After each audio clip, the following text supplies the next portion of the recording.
ലോക മൂവിയുടെ ഒരു സീനിൽ വല്ലാതെ ദീർഘശ്വാസം വിട്ടുപോയി. അടുത്തിരുന്ന ഹസ്ബൻഡ് തെറി വിളിച്ചു. ഒരു ക്ലയൻറ്റ് പറഞ്ഞതാണ്, എന്തിനാണ് ഇങ്ങനെ പെട്ടെന്ന് അടുത്തിരുന്ന ഹസ്ബൻഡ് റെസ്പോണ്ട് ചെയ്തല്ലേ, റിയാക്ട് ചെയ്തതെന്ന് ആൾക്ക് പിടികിട്ടിയില്ല. കാരണം ഇവർ തമ്മിലുള്ള കുറച്ച് ഇഷ്യൂസ് നിലനിൽക്കുന്നുണ്ടായിരുന്നു. അതൊന്ന് മാറ്റിയെടുക്കാൻ വേണ്ടി രണ്ടുപേരും കൂടെ ഒന്ന് ഒരുമിച്ചിറങ്ങി ഒരു മൂവിക്കൊക്കെ പോയതാണ്. അവിടെ ചെന്ന് ഒരു സീനിൻ്റെ ഗാംഭീര്യം കൊണ്ട് പുള്ളിക്കാരത്തെ ദീർഘശ്വാസം വിട്ടത് പുള്ളിക്ക് സഹിക്കാൻ വയ്യാതെയാണ് ഇങ്ങനെയൊരു റിയാക്ഷൻ ഹസ്ബൻഡിൻ്റെ പാർട്ടിൽ നിന്നുണ്ടായത്. പക്ഷേ ഇത് നമ്മുടെ ക്ലയൻറ്റിൽ ഉണ്ടാക്കിയ പ്രശ്നം എന്താണെന്ന് ചോദിച്ചാൽ, ആൾ പറയുന്നത് പിന്നെ ആ സിനിമയുടെ ഒരു ഡയലോഗ് പോലും അല്ലെങ്കിൽ ഒരു സീൻ പോലും എനിക്ക് കാണാൻ തോന്നിയില്ല, എനിക്ക് ആ മൂവി ഒട്ടും തന്നെ എൻജോയ് ചെയ്യാൻ തോന്നിയില്ല, എനിക്ക് എങ്ങനെയെങ്കിലും അവിടെ നിന്ന് പുറത്തിറങ്ങണം എന്ന് മാത്രമായിരുന്നു ചിന്ത. Severe mood swings. ചിലപ്പോൾ അതിന് ട്രിഗർ ഉണ്ടായിരിക്കാം, ചിലപ്പോൾ ട്രിഗർ ഇല്ലായിരിക്കാം. നമ്മൾക്കും ഇതുപോലത്തുള്ള ഒരുപാട് സിറ്റുവേഷൻസ് ഉണ്ടായിട്ടുണ്ടായിരിക്കും അല്ലേ. നമ്മളൊരു നല്ല മൂഡിലായിരിക്കും, ആ മൂഡിൽ നിന്ന് പെട്ടെന്ന് ഒരു മൂഡ് ഫ്ലക്ച്വേഷനിലേക്ക്, ഒരു മൂഡ് സ്വിങ്ങിലേക്ക് വരുന്നു. പിന്നെ ആ മൂഡ് സ്വിങ്ങിൽ നിന്ന് നമുക്ക് തിരിച്ച് കയറാനായിട്ടേ സാധിക്കുന്നില്ല. ഈ സംഭവത്തിൻ്റെ ബാക്കി പത്രം എന്താണെന്ന് ചോദിച്ചാൽ, പുറത്തിറങ്ങിയ ഹസ്ബൻഡ് ആളോട് ക്ഷമ പറഞ്ഞു, ആളെ ട്രീറ്റിന് കൊണ്ടുപോയി. എന്തൊക്കെയായിട്ടും ആൾക്ക് ആ ഒരു മൂഡ് ഔട്ടിൽ നിന്ന് അല്ലെങ്കിൽ ആ മൂഡ് സ്വിങ്ങിൽ നിന്ന് പുറത്തേക്ക് വരാനായിട്ടേ സാധിക്കാതെ 1-2 ദിവസം തന്നെ അങ്ങനെ മുന്നോട്ട് പോയി എന്നാണ് ക്ലയൻറ്റ് എന്നോട് പറഞ്ഞത്. അപ്പോൾ പലപ്പോഴും നമുക്കും ട്രിഗർ ഉണ്ടായിട്ടോ ട്രിഗർ ഇല്ലാതെയോ ചിലപ്പോൾ നമുക്ക് ഈ മൂഡ് ഫ്ലക്ച്വേഷൻസ് ഉണ്ടാകുന്ന ഒരു രീതി പലർക്കും ഉണ്ടെന്ന്. പെട്ടെന്ന് പലരും കൗൺസിലിംഗ് സെഷൻസിനായിട്ടൊക്കെ വരുമ്പോൾ പറയുന്നൊരു കാര്യം, പെട്ടെന്ന് മൂഡ് ചേഞ്ച് ആകുന്നു, മൂഡ് സ്വിങ് ആവുന്നു, മൂഡ് ഫ്ലക്ച്വേറ്റ് ആകുന്നു. അതും ഒരു നെഗറ്റീവ് മൂഡിലേക്ക് വന്നു കഴിഞ്ഞാൽ പിന്നെ ചേഞ്ച് ആകാനേ പറ്റുന്നില്ല. അങ്ങനെയുള്ള നിങ്ങൾക്കെല്ലാവർക്കും ഒരു നല്ല ടെക്നീക്കുമായിട്ടാണ് ഞാനിന്ന് വന്നിരിക്കുന്നത്. ഇത് വളരെ ബ്യൂട്ടിഫുള്ളായിട്ടുള്ള സിമ്പിളായിട്ടുള്ളൊരു ടെക്നീക്കാണ്. നമുക്ക് ഏത് മൂഡ് സ്വിങ്ങിലും നമുക്ക് ഒന്ന് പ്രാക്ടീസ് ചെയ്താൽ കുറേയൊക്കെ അതിൽ നിന്ന് പതിയെ പുറത്തേക്ക് കടക്കാൻ പറ്റുന്ന ഈ ടെക്നീക്കിൻ്റെ പേര് തന്നെ സുന്ദരമായിട്ടുള്ളൊരു പേരാണ് റെയിൻ ടെക്നിക്ക്. മഴ അല്ലേ, മഴ നമുക്ക് എല്ലാവർക്കും ഇഷ്ടമുള്ളൊരു കാര്യമാണ്.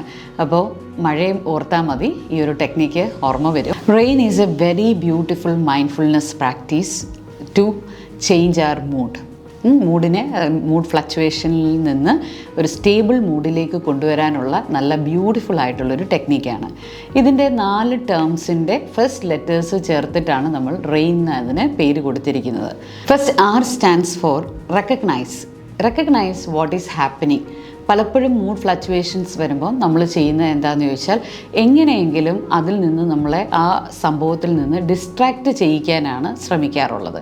വേറെ എന്തെങ്കിലും കാര്യത്തിലോട്ട് ഡിസ്ട്രാക്റ്റായി ഈ മൂഡിൽ നിന്ന് മാറാം എന്നാണ് നമ്മൾ ചിന്തിക്കുന്നത്.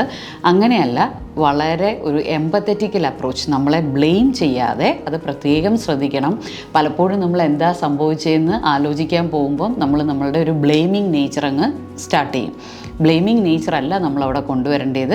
നമ്മളോട് തന്നെ എമ്പത്തറ്റിക്കലായിട്ട് ഒരു അലിവോട് കൂടെയൊക്കെ എന്താണ് സംഭവിച്ചത്, എന്തുകൊണ്ട് ഇങ്ങനെ സംഭവിച്ചു എന്നുള്ള ആ സിറ്റുവേഷൻ എന്താണ് നടന്നതെന്നൊന്ന് ചിന്തിച്ചെടുക്കുന്നതാണ് ആദ്യത്തെ നമ്മുടെ step, recognise. Second one is allow life as it is to be. എങ്ങനെയാണോ ജീവിതം അങ്ങനെ തന്നെ ഇരിക്കാൻ ജീവിതത്തെ ഒന്ന് നമ്മൾ അനുവദിക്കുക. പലപ്പോഴും മൂഡ് ഫ്ലക്ച്വേഷൻ ഉള്ളവരിൽ കാണുന്ന ഒരു കാര്യം, എക്സ്പെക്റ്റേഷൻ അനുസരിച്ച് ലൈഫ് മുന്നോട്ട് പോകണമെന്നുള്ള കുറച്ച് നല്ല പെർഫെക്ഷനിസ്റ്റ് ആയിട്ടുള്ള പിടിവാശിയുള്ളവരായിരിക്കും പെട്ടെന്ന് മൂഡ് ഫ്ലക്ച്വേഷൻസ് ഉള്ള ആളുകൾ. ആ ഒരു പെർഫെക്ഷനിസം ഒക്കെ ഒന്ന് മാറ്റി വെച്ചിട്ട് നമുക്ക് കുറച്ച് ജീവിതത്തിൽ നമ്മൾ വിചാരിക്കുന്ന പോലെയുള്ള രീതിയിൽ എല്ലാ കാര്യങ്ങളും പോകില്ല എന്ന ഒരു അറിവ് കൊണ്ട് സംഭവിച്ചതുപോലൊക്കെ മുന്നോട്ട് പോകട്ടെ എന്ന് അലോ ചെയ്യുന്ന പ്രോസസ്സാണ് second, A stands for. Third one is investigate. പലപ്പോഴും നമുക്ക് ഈ സ്വഭാവമുണ്ട്, ഇൻവെസ്റ്റിഗേറ്റ് ചെയ്യും, കുറച്ച് കഴിഞ്ഞിട്ടായിരിക്കും. പക്ഷെ അങ്ങനെയല്ല.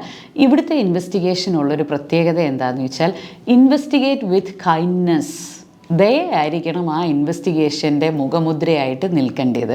പലപ്പോഴും നമ്മളുടെ ഇൻവെസ്റ്റിഗേഷൻ്റെ മുഖമുദ്രയായിട്ട് നിൽക്കുന്ന ക്യൂരിയോസിറ്റി, അല്ലെങ്കിൽ കുറച്ചൊരു ഹാർഡ് മൈൻഡ്, അല്ലെങ്കിൽ ബ്രൂട്ടാലിറ്റി, അങ്ങനെയൊക്കെയുള്ള ഒരു ഇൻവെസ്റ്റിഗേഷനിലോട്ടാണ് നമ്മൾ പോകുന്നത്. എന്ന് പറഞ്ഞാൽ എവിടെ കുറ്റം കണ്ടുപിടിക്കാം. ഇത് അതല്ല.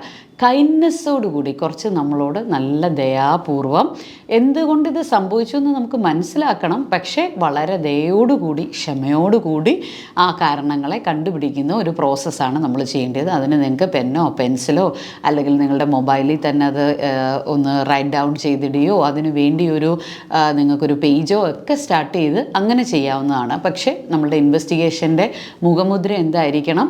കൈൻഡ്നെസ് ആയിരിക്കണം. And last one, N stands for nurture. Nurture ചെയ്യുക എന്ന് പറഞ്ഞാൽ എന്താണെന്ന് ചോദിച്ചാൽ നഡ്ചർ യുവർ കൈൻഡ്നെസ് അല്ലെങ്കിൽ compassion.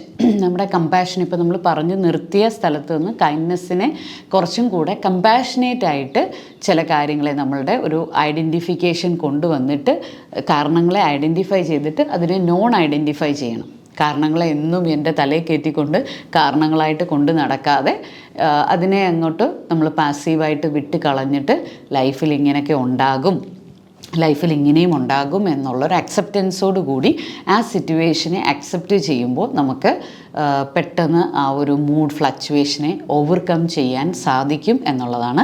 This is a very good mindfulness practice. നിങ്ങൾ പതുക്കെ ഇനി അടുത്തൊരു മൂഡ് ഫ്ലക്ച്വേഷൻ, സിവിയർ ആയിട്ടുള്ളൊരു മൂഡ് സ്വിംഗ് വരുമ്പോൾ ഈ ഒരു ടെക്നിക്ക് നിങ്ങൾ പ്രാക്ടീസ് ചെയ്യുക. പ്രാക്ടീസ് ചെയ്തിട്ട് ഇതിന് എത്രത്തോളം ബെനിഫിറ്റ് ഉണ്ട് അല്ലെങ്കിൽ എത്രത്തോളം നിങ്ങൾക്ക് പ്രാക്ടീസ് ചെയ്യാൻ പറ്റും എന്നുള്ളത് നമ്മളെ അറിയിക്കുക. അല്ല നിങ്ങൾക്ക് ഇതിനകത്ത് എന്തെങ്കിലും ഡൗട്ട്സോ ക്ലാരിഫിക്കേഷനോ ഈ റെയിൻ ടെക്നിക്കിനെ കുറിച്ചും ഇതുപോലത്തുള്ള ഒരുപാട് നല്ല സൈക്കോ തെറപ്യൂട്ടിക്കൽ അപ്രോച്ചസ് ഉണ്ട്. ആ അപ്രോച്ചസിലൂടെയൊക്കെ നമ്മുടെ മൂഡ് ഫ്ലക്ച്വേഷൻസ് മാറ്റിയെടുക്കണം എന്നുണ്ടെങ്കിൽ you can approaches very good തെറപ്പിസ്റ്റുകൾ ഏറ്റവും എക്സ്പെർട്ട് ആയിട്ടുള്ള രീതിയിൽ നിങ്ങൾക്ക് ഇതുപോലത്തുള്ള ഡിഫറെൻറ്റ് ടെക്നിക്സുകൾ തരുന്നതായിരിക്കും. So stay tune.